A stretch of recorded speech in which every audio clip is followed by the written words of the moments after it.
Hey, everybody. Hi. I see Dallas. I see King Tony. It's good to see you guys. Fixing my faith.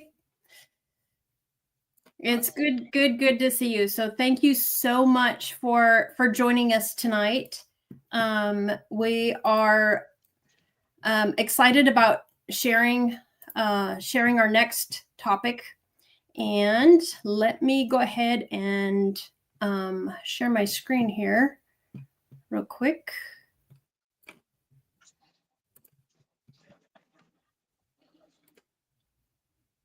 Hey, King Tony, it's good to see you.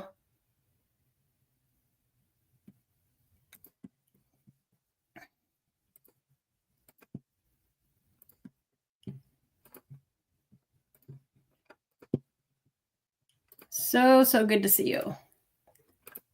All righty. Hey, Dallas, good to see you. Matthew, thank you for joining us.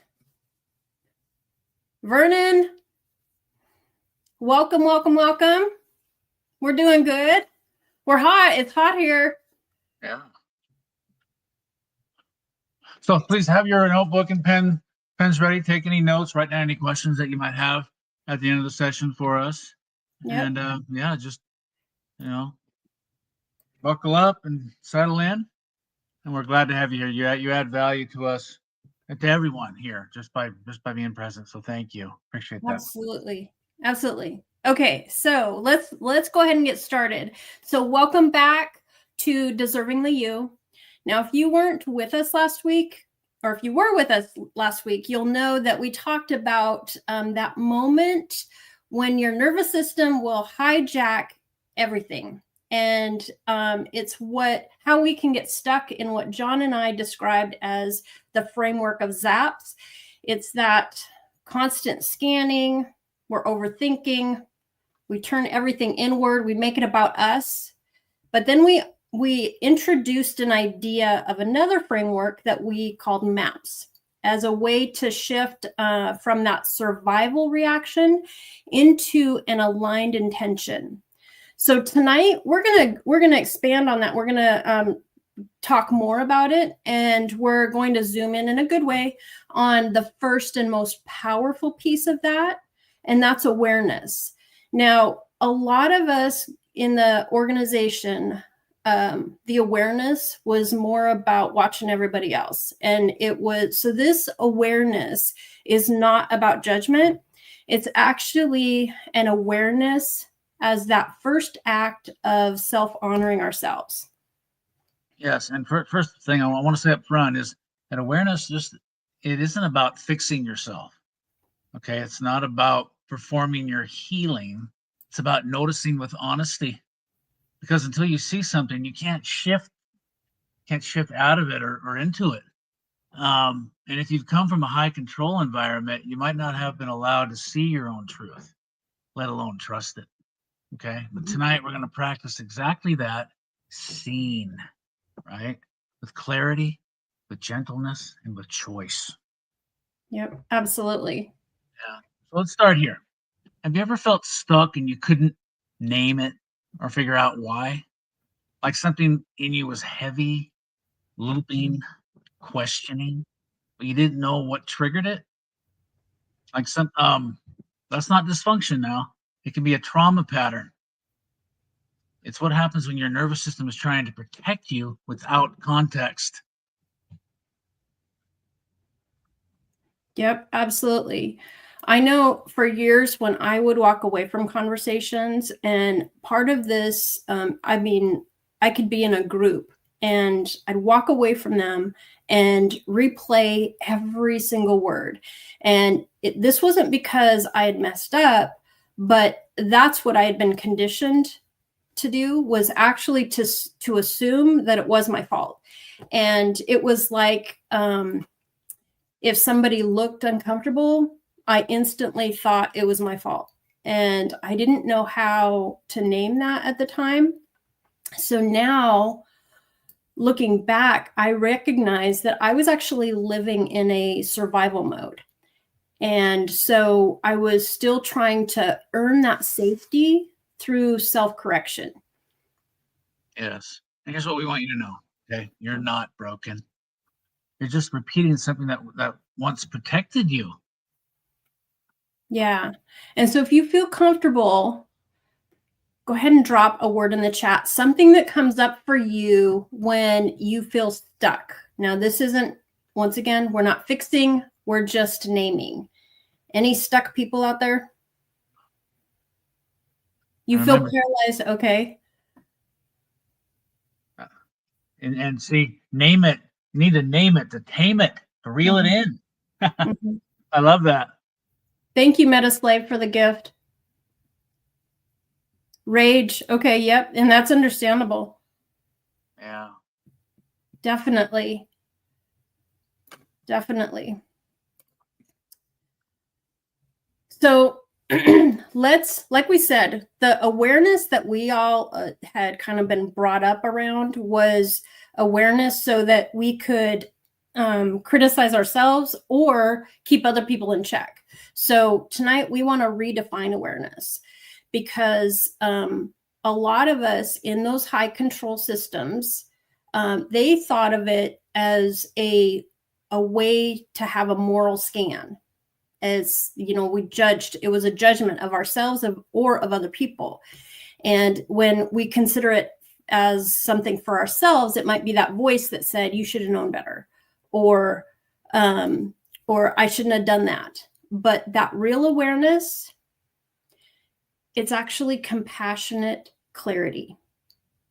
It's that moment that you notice what's rising up inside of you, and instead of attacking it, you actually witness it. Now, I really, really first learned about doing this during the cancer journey for me. My doctor had encouraged me to observe what was going on, the conversations that I was having, when I would go in and be having a conversation with my sister, or somebody was like, notice every single thing that you can and ask, what actually is happening here? And then as you observed that, ask the question, what could this be connected to? So are you having a reaction here, or what exactly is it? Now, this wasn't to blame that reaction. It was just to observe and to do that with self-kindness. Exactly, Shannon. And that's why we say awareness isn't fixing, it's seeing. It's noticing when your stomach gets tight in conversation. When your heart races before you speak, when your inner voice starts sounding like someone else, someone you learned to obey, right? And in that moment, you have a choice to bring curiosity over critique, to see yourself with softness, to pause and say, hey, this makes sense. I don't have to shame it.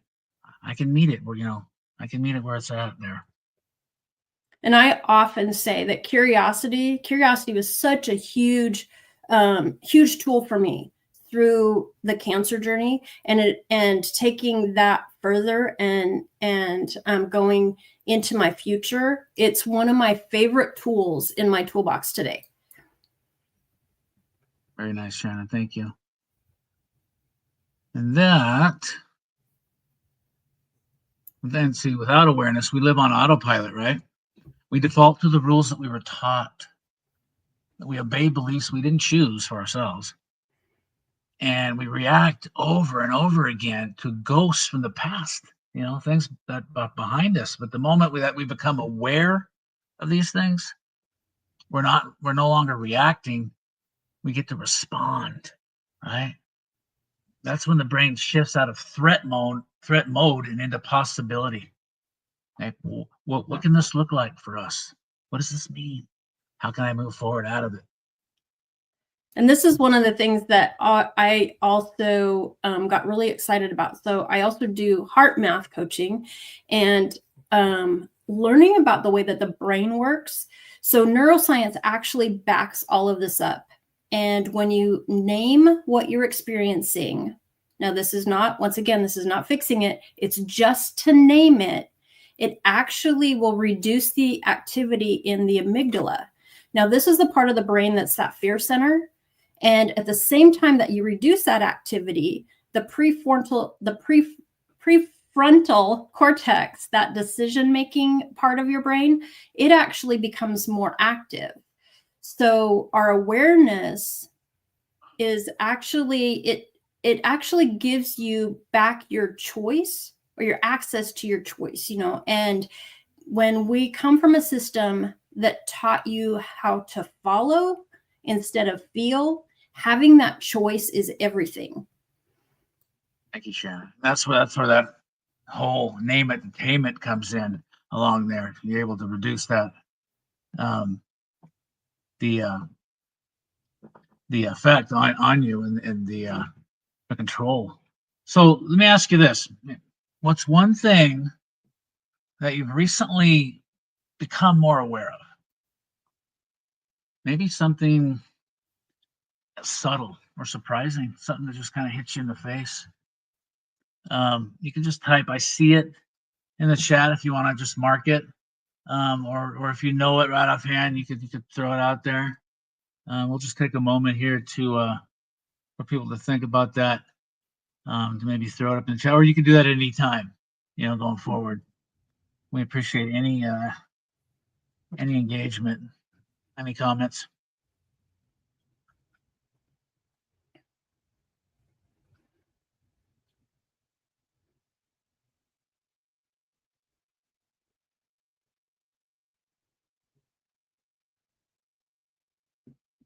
And that makes sense. If to be, even if you're not aware of it yet, but even taking the choice to say, I want to be more aware, can be a baby step towards that. Sure. Something pops up for you later throughout the session, just write it down. Maybe we can talk about it later if you want to come forward, or just becoming aware, like Shannon said. It's just so crucial. So maybe this might help too. As we understand how awareness actually gives access to choices, let's talk about what we can start noticing when we begin that process. And these are the patterns. Now, these don't have to be big, dramatic patterns or anything like that. They can be quiet, everyday things that we've internalized, and they can actually be such habits that we do it without even thinking. They're not flaws. It's actually an outdated protection. And these have formed when we were in a time where safety could have meant silence. It could mean shrinking, pleasing, apologizing, those types of things. Yes, exactly. So I want to say this very clearly, okay? So listen, you learn these behaviors to survive. They weren't random. People pleasing, perhaps? That might have been how you kept connection. Over apologizing, maybe? Maybe that kept you from getting punished or shamed. Okay. Avoiding conflict?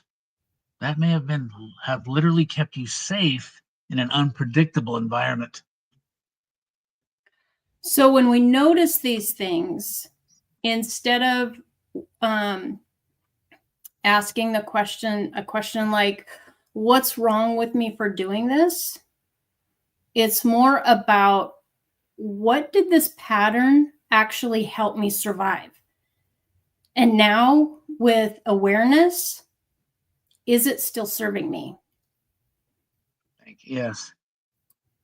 So think about, let me ask you this. What's one of these patterns that you're starting to see in your life? And just please drop a word in the chat if one pops up for you. No judgment. Naming is enough. Awesome. Thank you, that one. You hit it right on. It's like just wanting to be aware can be that first step.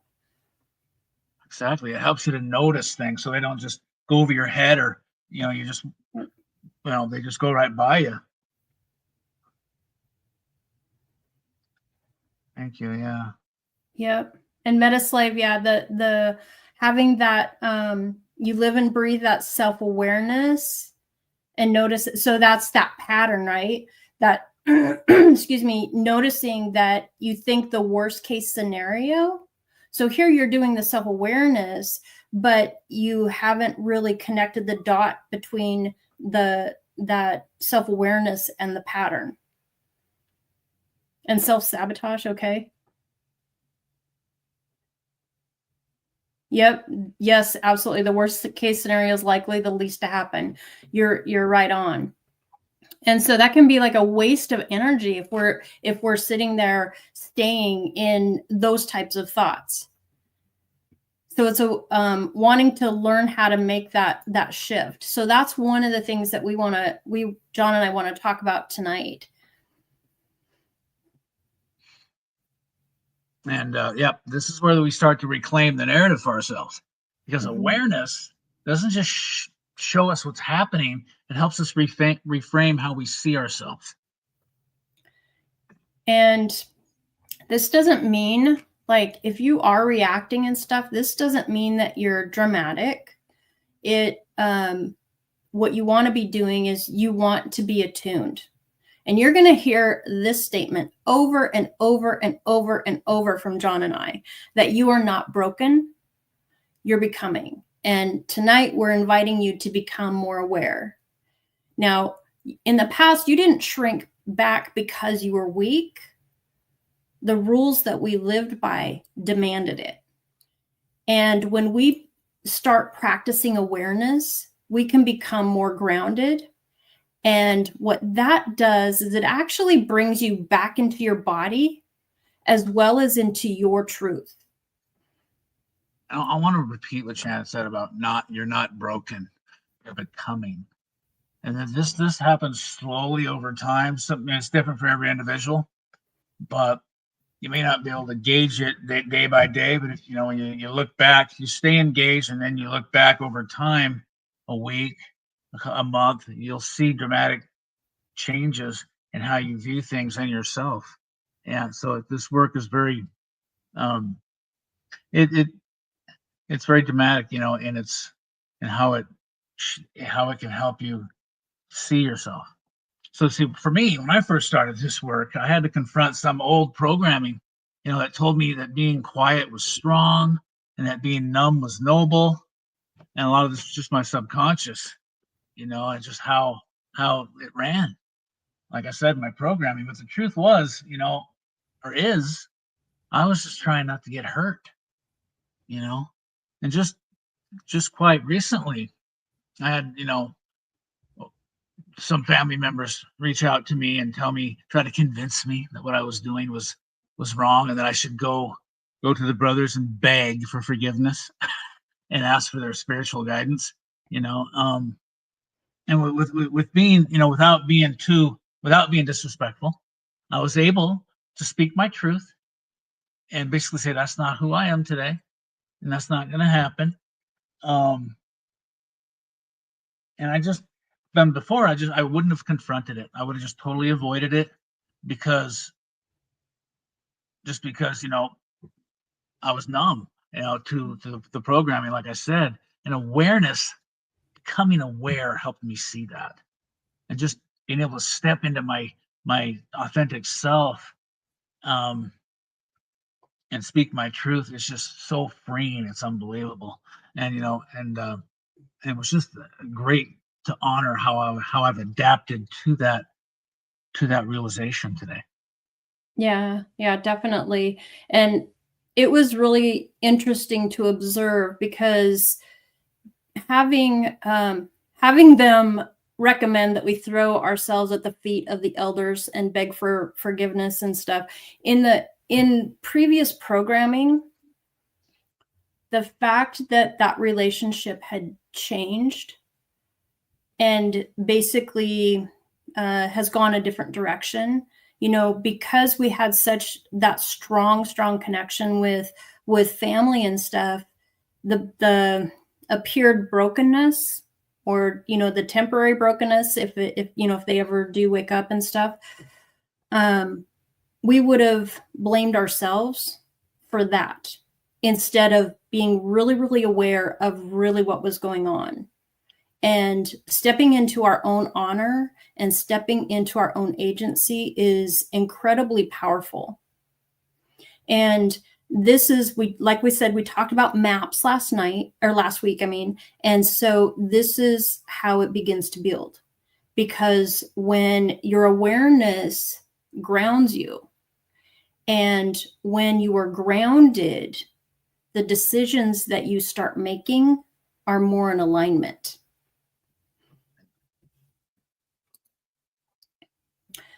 So we shared some of those triggers for patterns.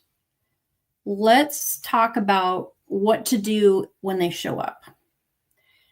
Because they're going to. They will definitely, they will. The thing with, as you go through personal development and healing and stuff like that, the piece that helps you is to figure out what tool to use when you face challenges.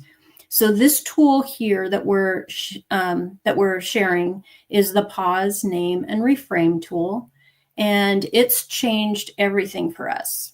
It gives you space, it gives you language, and it also gives you power. So here on the chart, and if anybody would like a copy of this, feel free to reach out to either John or me on here on the channel or on Facebook, either way.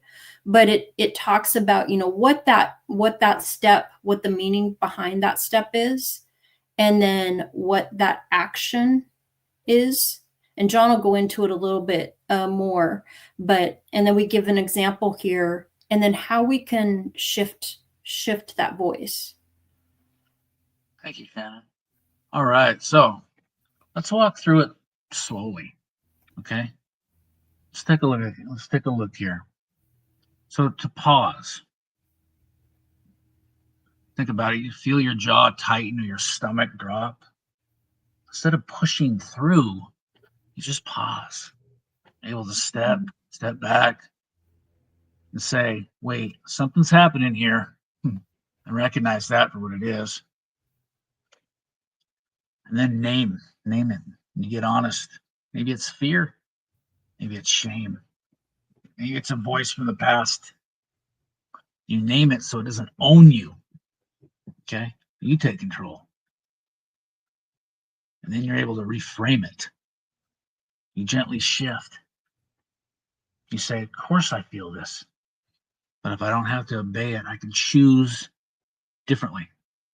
I can make that choice consciously and not just follow it blindly. And so if you notice, like a couple of the things where what was happening in your body, your jaw tightens or your stomach drops, or maybe you feel your chest getting tight.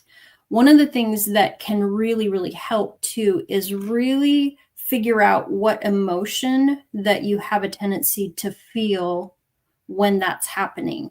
So for example, if your jaw is tightening up, does that mean that you're frustrated or you're angry? If you feel tight in your chest, are you feeling anxious? If you've got a knot in your gut, are you worrying? Those types of things. And so really, really paying attention to what is going on with your body can also help you to be able to name what's going on and to also become even more aware. So this is what maps is what we covered last week. This is what it looks like in action, because awareness isn't passive. It is definitely active. And this tool can help you become an active participant in your own healing. So which part of this tool do you think that you might be able to practice this week? The pause, the name, or the reframe?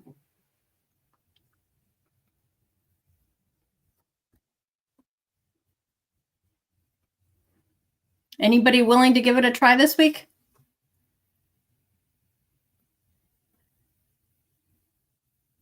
For me, it's the naming, looking below the surface of anything. That's huge for me. I mean, it's all very important, but I always try to look underneath the surface of and see what's really going on, whatever that might be.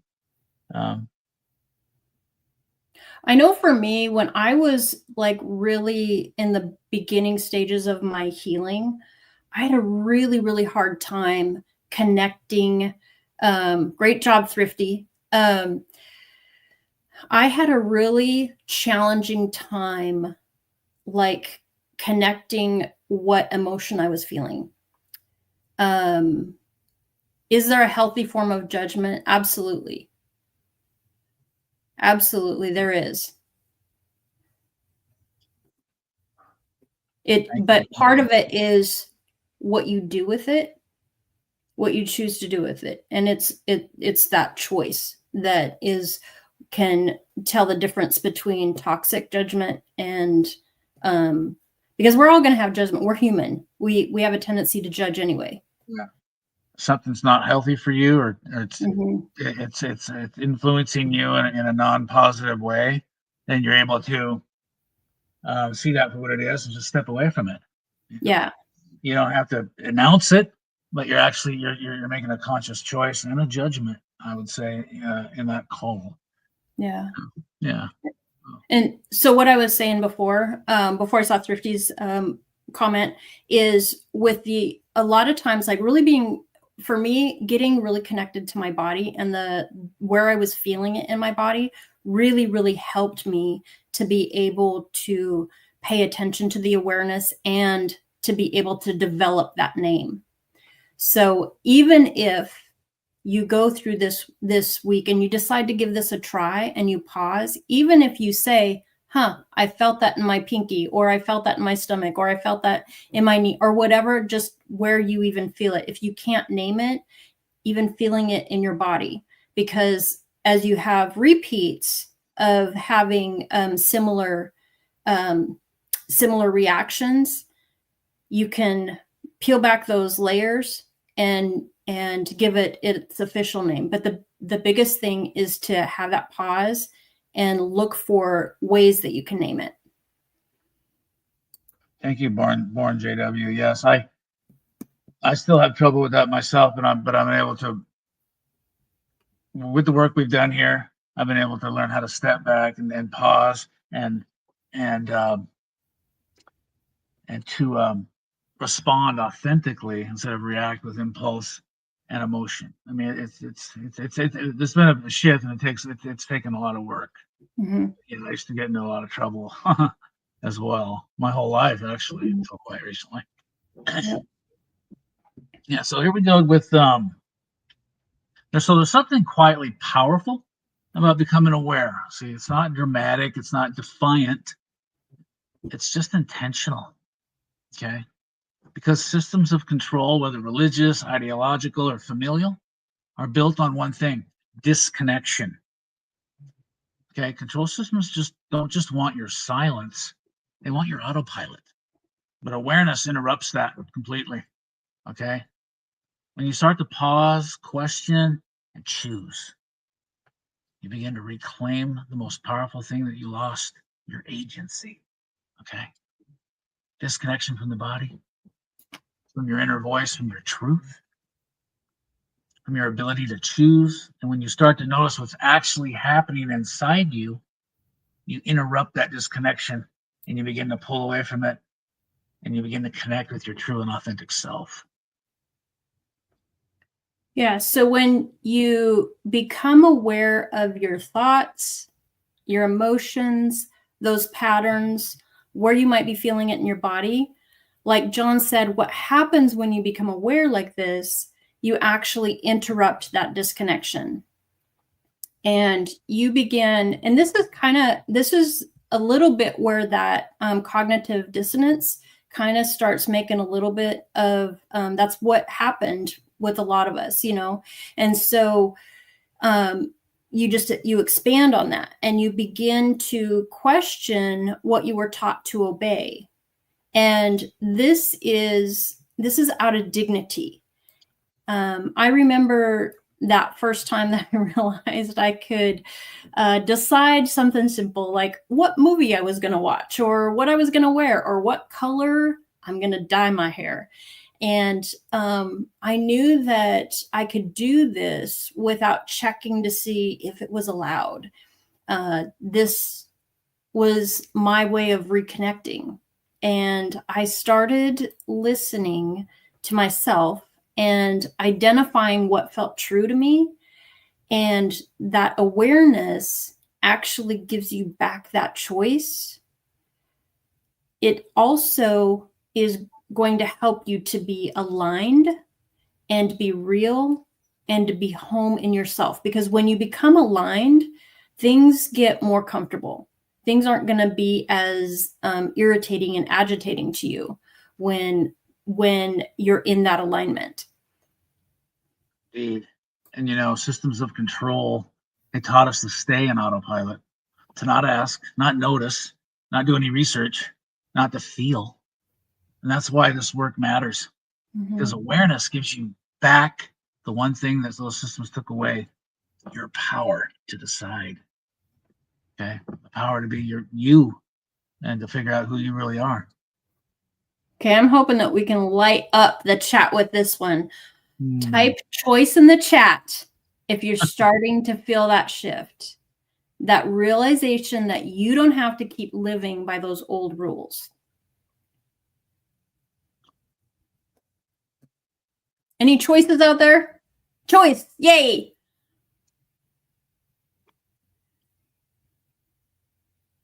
Choice, nice, Born. Yes, King Tony. You made the first choice, when you stepped away, and you can still continue making choices with you. So sometimes the most radical thing that we can do, this probably sounds kind of opposite, but one of the most radical things that we can do is actually pause and take a look inside.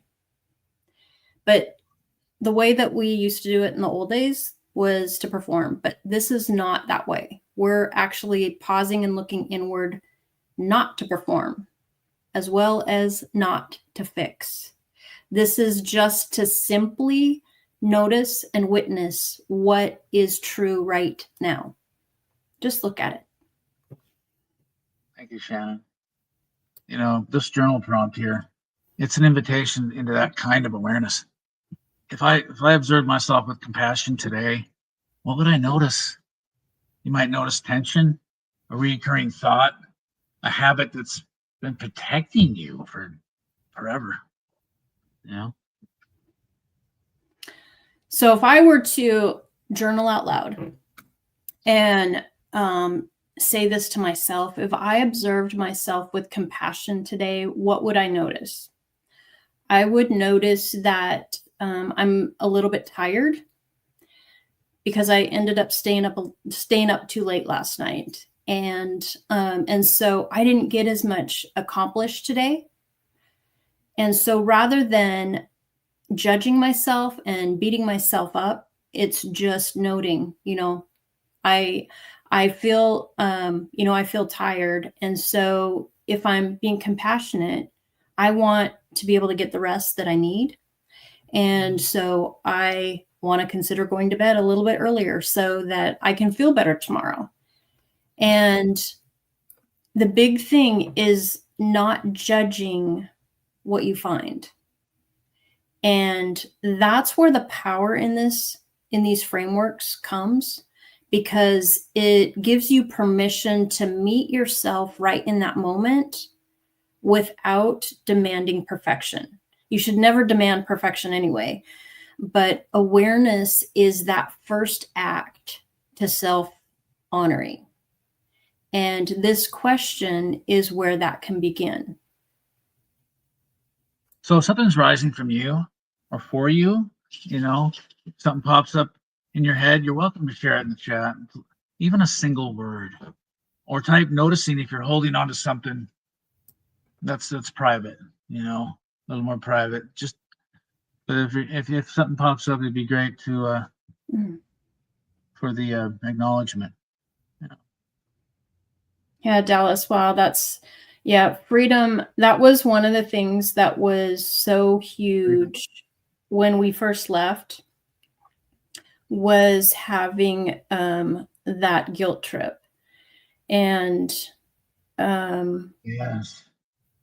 I was constantly always thought I'll never be good enough. yeah, Yeah, yeah, I'll never be able to live up to or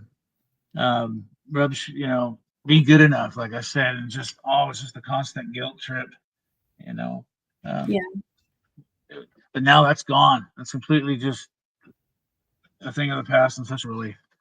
And if by chance for me, I know if guilt, because it can be kind of a natural reaction. So if I start having it rise in me, that's once again, I pull my curiosity out and it's like, where is this coming from? What's that? What is this really about? Because a lot of times for me personally, I find that with guilt, that there's a level of fear there. And so what am I afraid of? And so taking that away, that one, noticing that I deliberately, subconsciously choose not to notice, and I have to figure out what purpose this serves. Yeah, definitely.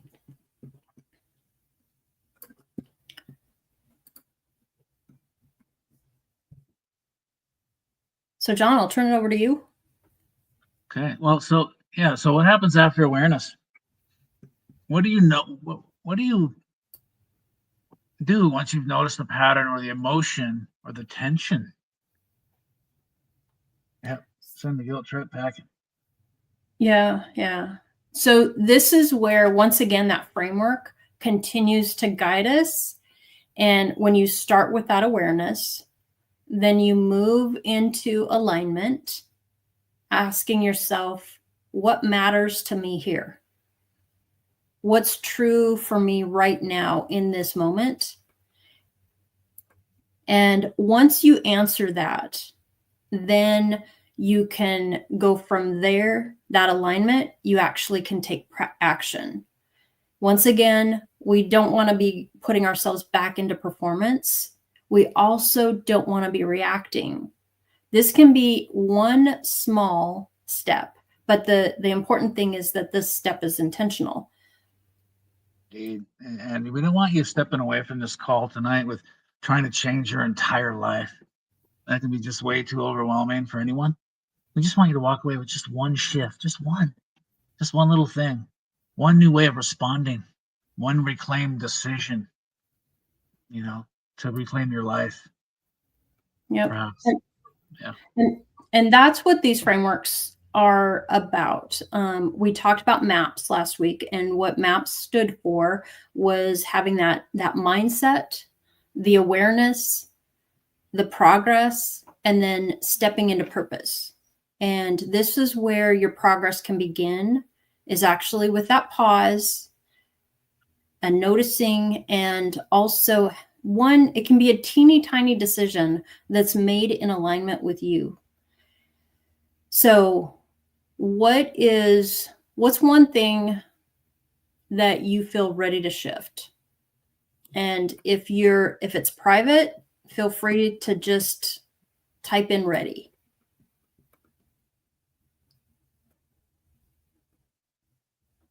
Hi, Jay.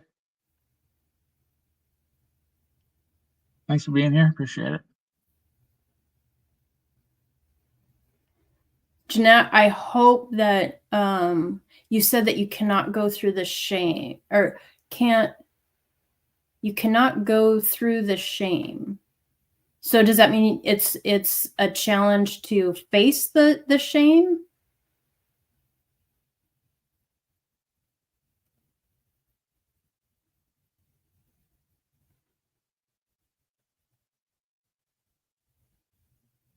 So I'd be really curious that in regards to your comment about the shame, Jeanette. And it's okay if I didn't mean to put you on the spot. Sorry about that if that made you feel uncomfortable.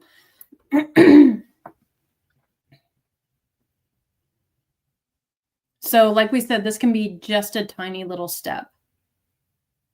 So the next thing that John and I wanted to talk about too is if you're resonating with what we're sharing tonight and you want to go deeper, we just wanted to let you know about our coaching programs, and we're not here to sell you anything. We're not gonna go, you have to go through. No, that's not the way that we are. We're not here to sell you on something. We just want to make sure that you're aware of when our next sessions are available. That's it.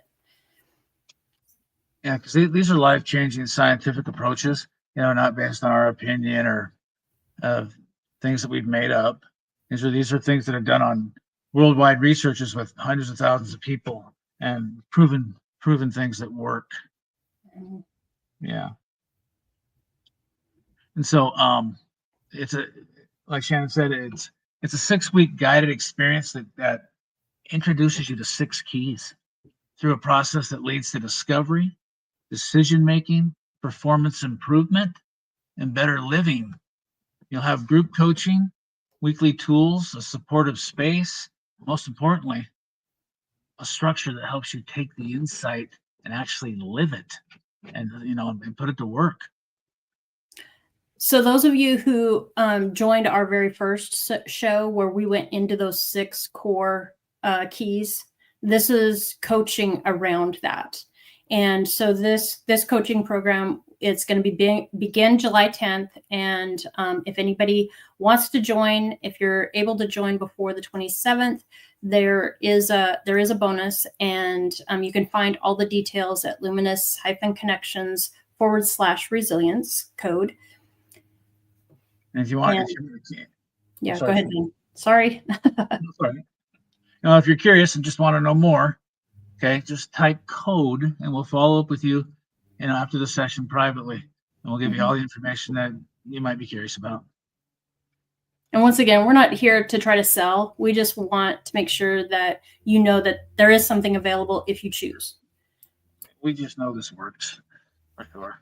Yeah, we wouldn't be here. We would not be here if this didn't work. Our last meeting was only 1 year ago this month. And because of this work we've done, we're in this space today. It's been it's been like a catalyst that has shot us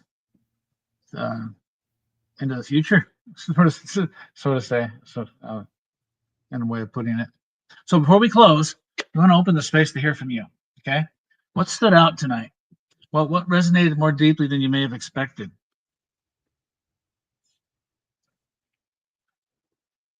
And if anybody wants to come on and ask a question, you can, Ruby can add you to the screen one at a time, and you can ask your question. And this was the way that John and I were taught. This was the way that our mentor did and does on a regular basis. And so coming on and being able to ask the question, and because what happens is we actually have a way of the chats are kind of like my attention is, my little ADHD brain is kind of going crazy. So anyway, it's a way of social learning to be able to thank you. That was very, very, very kind of you. So you can learn from each other, and you can, by asking questions, and we want to come here with love, and we want to come here with support. This is why we're doing this. We want to be able to help. We know the pain that this can cause. And so if there's anything that we can do to help, we want to be able to do that.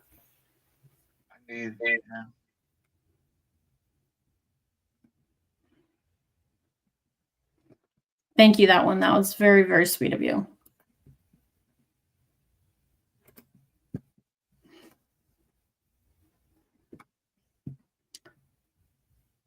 So what about you, John? What kind of question would you have if you were right at this kind of moment, if you were to go back, to 2 years on awareness? What are some of the things that helped you to become more aware?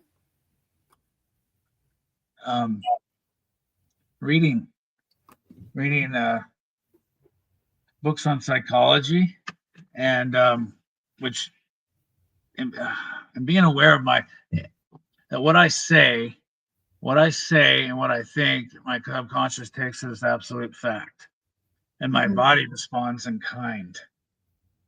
And that's what came to mind with that question. It was just what that made me able to do was step back as things were unfolding in real time, not in hindsight, but as things were happening, which allowed me to step back and ask myself what's really going on here and see below the surface. Um, if I was feeling some cognitive dissonance, I mean, I was hearing and reading things in the literature 12 years ago about these red flags. And it was right after I got clean and sober, which I think was a big part of it. And the fog started to lift. But I was like, man, this is, so things just started to not sound right to me. So, it's that's what helped me become more aware. I want to ask you about, so when you got out of treatment, so for those of you, excuse me, so for those of you who have not been on our shows before, John was in active addiction for over 30 years. And so we had been married 5 years before he went into treatment. And when he got out of treatment, at one point he said to me, I'm brain damaged. Bye, Jeannie. Thank you so much for joining us. Yeah.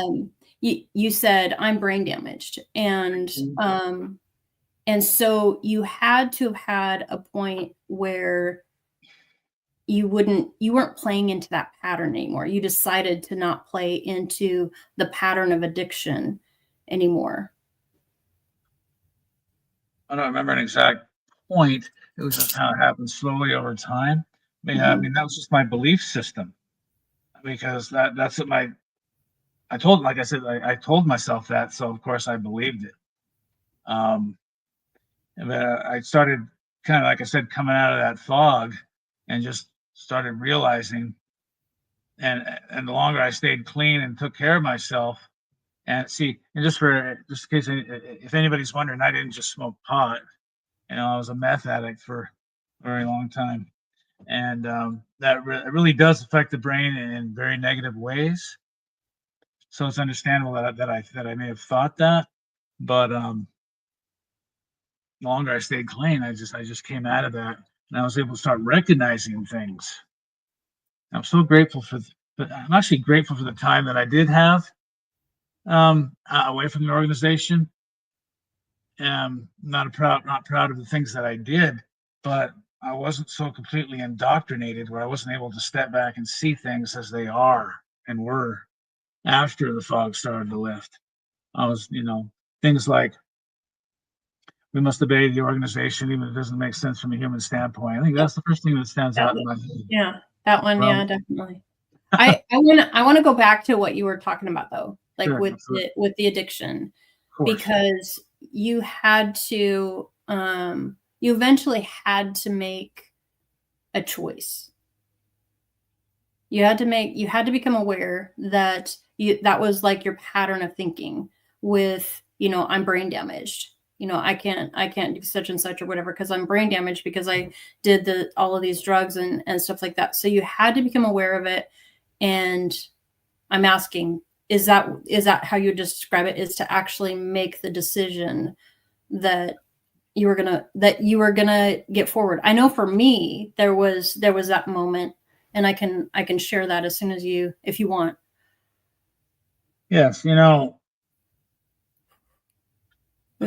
point does stand out to me. I was 2 years clean and sober, and maybe a little bit over 2 years, and I actually was still reacting impulsively and with emotion, not thinking through things, and I made a very bad decision, which put my freedom at risk, our marriage, and without going into too much detail. If I would have been caught, I may not be sitting here today. Mm-hmm. So that made me step that, and your help helped me really to step back and go, whoa, what? I became aware. Yeah. That really woke me up. Where I'm Yeah. like, I don't want to do this anymore, and I wasn't even using for 2 years, but so it made me really start doing work even back then, Mm-hmm. and start on this path.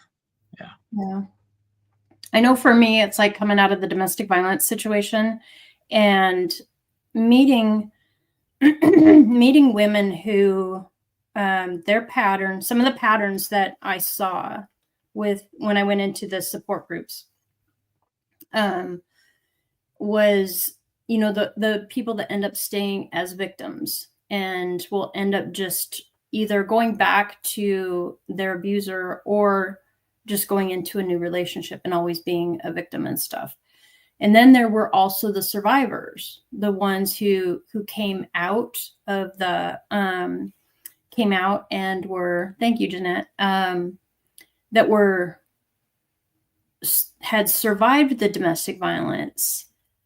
But I met a woman that changed my life, and that woman she was a survivor, but she had been in 3 different marriages. She'd been married 3 times, and the third man slit her throat, and so she had this huge scar across her throat. So she always wore this scarf, a small scarf around her neck because she was so self-conscious about it.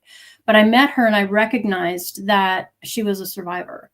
And so at that point, I saw those patterns. I saw the patterns of the victims. I saw the patterns of even you can be a survivor, but still be sick in a sense. And so I made the choice to be a healthy survivor. So I had to identify what types of things did a healthy survivor do compared to the victims or the typical survivors. And so one of the things that I did, I read books as well. There was a book that I was assigned by my counselor so that I could learn, because the thing is that my brain was, number one, I was addicted to the chaos and the drama. I was addicted to it. And so when that wouldn't happen, I would even create that. So learning and deciding that I, number one, did not want to be a victim. And number two, I didn't want to be a typical survivor. I wanted to be a healthy survivor. So I started making those choices and started looking for where I could identify patterns and start making those choices. And even though they were, they could be little teeny tiny things, that has helped me to get to where we are today. So anybody want to come on and ask us a question?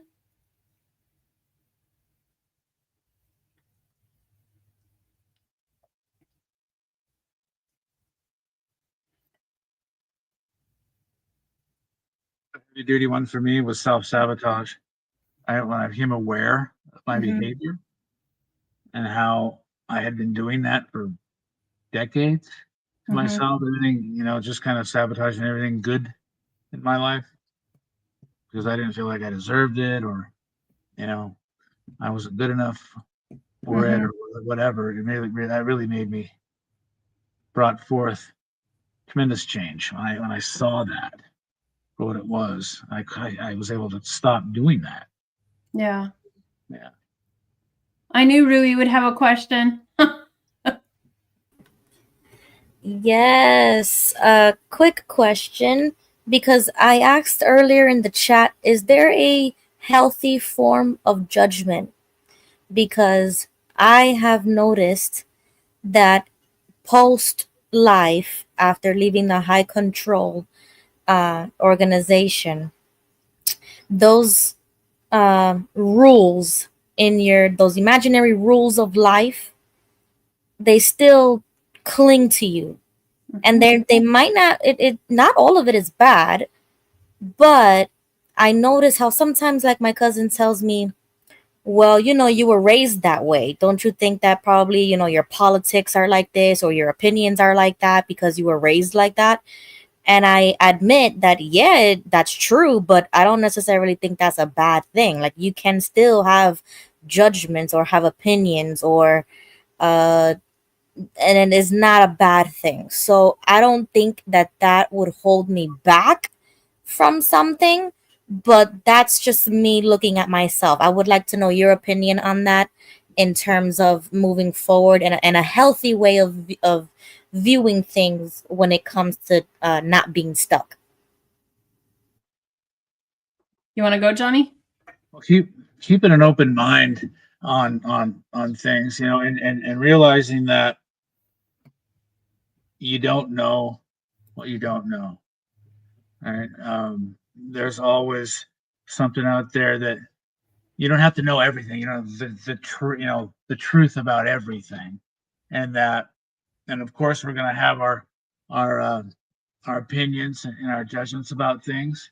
Just like, you asked if there was a healthy form of judgment, and I would say absolutely, especially when you start to see things for what they are, like the organization for what it is, and you're able to step away from it. And that's a huge judgment call, and it's healthy, And when you're able to recognize toxic things in your life, whether it's a relationship, um, a job, something that you're involved in, your behavior, um, then that's absolutely can be very healthy, and and helping you to grow and move forward in life. Yeah. And I think, once again, it's like our topic tonight about being aware and being able to name it. It's like I'm being judgmental here. I'm being judgmental, and then making the choice as to what you're going to do with it. Is this judgment in a line with my core values? Is this who I want to be? So am I going to keep this judgment to myself, or am I going to take it outward? And does it align with my core values? Is it going to hurt anybody? And what choice are you making in regards to that judgment? Does that make sense? Indeed. Yeah, that makes a lot of sense, because I used to feel as if I trusted myself, or if I Mhm. trusted my own instincts, or if I trusted that I was right about a stance or something, that it would be wrong to do that. Like, as if we can't make those decisions for ourselves, that we need to kind of like check it by somebody. Mhm. Um, and that kind of hindered us as young adults, because we grew up out of this organization without knowing how to think for ourselves. So Right. when we so yeah, so as adults, we don't know how to be an adult. We don't know how to do simple things like do taxes or something. So something simple like that is hard. And then when we talk about this type of these types of subjects, it's like completely left field. We are clueless. We don't know at all what's Mhm. right or what's wrong. So we have to build that up from scratch. And sometimes I don't know whether or not to trust that, or to defend it either, Yeah. because it's like I don't know how to gauge whether or not this is right or wrong for me. So it's like getting to know yourself all over again, Yep. over and Absolutely. over and over again, and it never stops.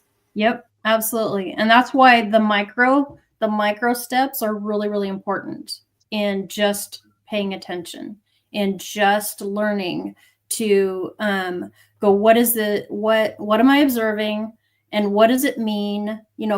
Because everything that we do, we end up assigning a meaning to everything that we experience. And so what is that? And the biggest thing with the pause is like, so that we're not reacting, that we're actually taking a decided action and that decided initiative, rather than just reacting. Journaling is very important as well, so you're able to reflect back and see, where you were, where you've come, how your thought patterns have evolved over time. It just helps you become aware. Um, and just look and not try to force anything. You don't, like I said, you don't have to know everything all at once, and you never have to know everything. It's just a journey that we're all on without a destination. And just learn how to be comfortable in your own skin where you're at right now. See, for me personally, I am just right the way I am right now, my thinking patterns, my belief system.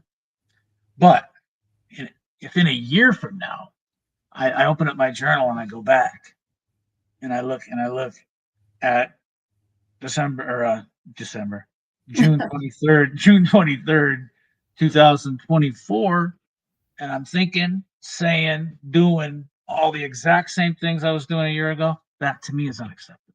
I haven't grown, I haven't went anywhere. But as long as I'm doing something every day to grow, it's just something tiny. It's gonna be huge in a year. And that's just the way I see that. Yeah, yeah. That one, you can keep your camera off if you want. And so only your picture would or only the one that's showing right now would come up. Feel free if you want to come on, because I'd like to understand a little bit more of where you're coming from. You don't have to turn your camera on. You can leave it off and just have that. Trying to understand the question there. Mm-hmm. You're aware every couple of days, and the rest of the time I'm oblivious. Is there a way to jumpstart that process? I see. I'm not sure what you're aware of.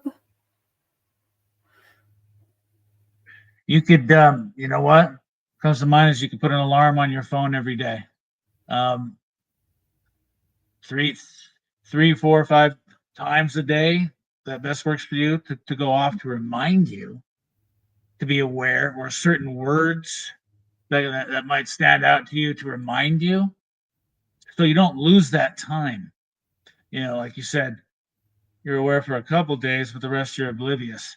If you got or you could put sticky notes all around your house or wherever, on your fridge, in your car, whatever works for you, as reminders that are going to be right in your face. So it'll break that pattern of oblivion. That's the thought that comes to mind. One way to break that. Does that make sense? Pretty elementary, I think. My idea, I mean. Yeah. I'm sure there's more scientific approaches. Yep. Okay, Heather, can you explain what you meant by your question? Sorry, I missed that when I was trying to get into the program. But my question was about not being aware, being deliberately oblivious, and just not sure how I can. I've tried practicing mindfulness and journaling and many things, and just something's blocking me, and I'm just curious if you have any additional suggestions. So you did. So it appears that you are. Sorry, we're getting feedback.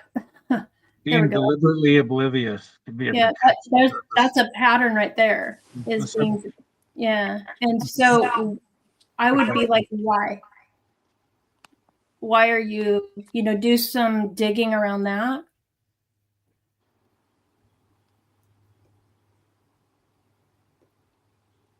It feels like I'm just zooming through life, trying to, I don't know, make up for lost time, or I don't know, zooming to the end. I'm not really sure what it is, but I just feel like I have a lot of trouble with mindfulness and slowing down and digging in. And I don't know why I continue to use that sabotage on myself. When you become aware, what are the things that you're becoming aware of? And they're very, very fleeting. Lately I've noticed that um, I'm more conscious of assuming that someone is being critical instead of slowing down and listening to the feedback. Okay. That could be a protection, you know. What was that, Protection. John? That could just be a protection. Your subconscious uh, jumps on that conclusion just to protect you. But just being aware and makes you maybe, or will help you take a step back next time and do some, pause, take a breath before you react, and allow you to respond in kind, whether it's in word or just in how you're thinking. Yeah, I just have a lot of trouble with the awareness. It's like I'm having trouble even articulating it. It's just really difficult to slow down and pay attention. And I don't know what I'm trying to protect. I don't know how to break those patterns. So what if you tried, sorry, I've got a frog in my throat. What if you tried this next week to and have like a list or whatever on that you could choose, like even something as simple like a flower or something, and be aware, like write that down in your notebook, so that you're starting to bring your mind to attention to, and I'm just using a flower as an example. You could do anything, but writing something down that you can pay attention to. Yes, in detail. And maybe like say, okay, Monday I'm gonna look for a yellow flower. Tuesday I'm gonna look for a red flower, or or a different type of flower or something like that. Would something like that possibly help you? I have tried things like this in the past, but I will certainly try it again. I think that and I know that we're not really supposed to give ourselves labels, but I struggle with wanting to do the work. But I will take this suggestion and work on it this week. Here's the other thing too. No judgment on the flower. If whatever you choose, whatever item you choose, we'll continue saying flower for right now. No judgment on the flower. No how you feel in regards to when you see it. Just notice a flower and name it for whatever it is. If it is like a yellow flower, or if you want to say a yellow tulip or whatever, only observe it. That's it. That's your assignment for the week. Okay. Got it. No judgment. No and here's the other thing too. If you miss it, get curious as to why. If you miss seeing the picking out a flower or whatever object you want to use or whatever, I would do something that would be outside of your regular environment. Okay. Thank you. You bet. You're welcome, Heather. Thank you. So Ruby says, I understand where Heather is coming from. Sometimes I feel like it's because I don't care, or because I'm not paying even attention to these details. This is something that we were trained forever to. We were trained to pay attention, to do that self evaluation. That moral evaluation Those were the types of things that we were paying attention to. The other thing is we were paying attention to if anybody else stepped out of line. That's where our attention was going. And so now it's like we're learning how to shift that and learning how to look at things differently. And you're right, Jeanette, to be present, it's definite. It can be a challenge to get into that, to learn how to be present. Because the other thing too is, like, I think it was Dallas had said earlier about the fear of Armageddon. It's like, why the heck would we want to become present if we're full of fear? Nobody wants that. Nobody wants to become present in that fear. And so it's about being able to make sense of all of this. And some of it will take time and can even, like John said, for him, it took him a couple of years on some things. But the other thing too is like not beating ourselves up. It's more about paying attention to what is going on and learning what it's bringing up inside of us, what emotion is coming up, and just being able to figure out how to name it. Because once you do that, like we were saying earlier, it changes the part in your brain. And there are different techniques that you can learn to help actually trigger that, to help with that shift as well. So meditation. Oh, sorry. That's okay. I was looking at what Thrifty was saying. Just going to say that exhausting and overwhelming. So, yeah. Oh, good, Jeanette. I'm glad that you work on it's huge.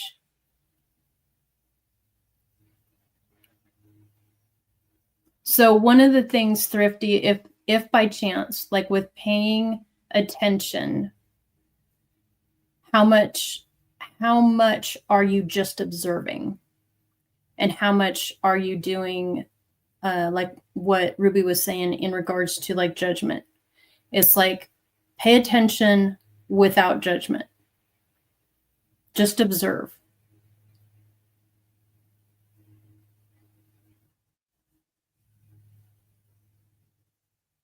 Are you asking what love is, Jeanette?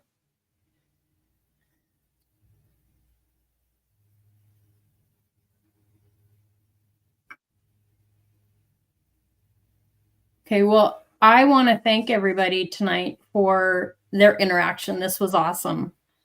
And hopefully we were able to bring a couple of ideas forward with what, with this framework and with what we've brought on so far. Feel free to reach out to either John or I. The link to get on either one of our calendars is on our channel. So our channel is Deservingly You. And so we've got the links. If any of you want to have a one-on-one, feel free to reach out, and no charge for that one-on-one. We want to be able to hopefully give you guys a few tools, a few ideas to move forward. We don't want you to stay stuck. We want you to have a life that you can feel joy, that you can feel and that you can experience, and that the skies, I know for me, it was like the skies opened up more and I could see blue more instead of gray. And so hopefully we'll be able to share. Thank you, Thrifty. Hopefully we'll be able to share some of our ideas and some of the things that we've been learning and that we continue to learn, and to bring some peace to your guys' life. Indeed. Thank you for being here. And like Shannon said, that coaching session, that's no charge. It's just a catalyst into a new life and awareness. And we just want to help you to find that path. That's all. Thank you very much for being here tonight. Appreciate it. So we want to close with this thought. Take a moment, please, and really, really think about the power of the pause.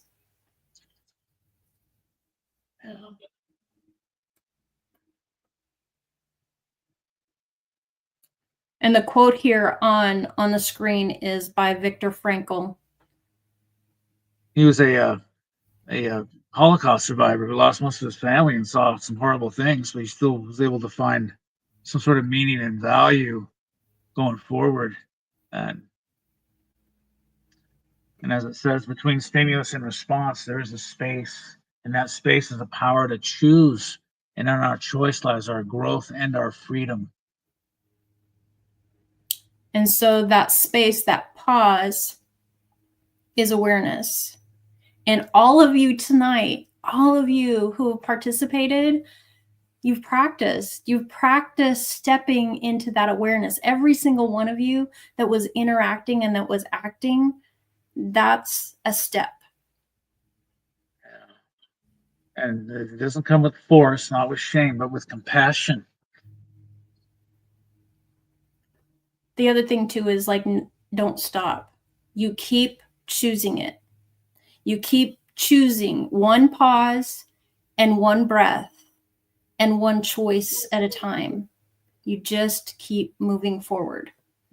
And a lot of times, John earlier talked a little bit about the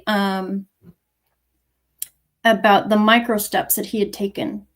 You take those micro steps and then, you come down several, time after and you look backwards and you can see how far you've come.